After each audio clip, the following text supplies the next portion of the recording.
కాబట్టి ఆ ఆర్డినెన్స్ వచ్చింది. అప్పటి నుంచి కూడా మనకి ఇచ్చినటువంటి ఆర్టికల్ 25, 26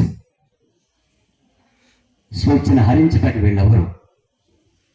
ఒక బ్రాహ్మణుడు క్రైస్తవ మతం తీసుకుంటే అతని కులం మారదు. ఒక క్షత్రుడు క్రైస్తవ మతం తీసుకుంటే అతని కులం మారదు. ఒక రెడ్డి, కమ్మ, కాపు, ఈవెన్ ద ట్రైబల్స్, గిరిజనులు క్రైస్తవ మతం తీసుకున్న వాళ్ళ కులం మారదు.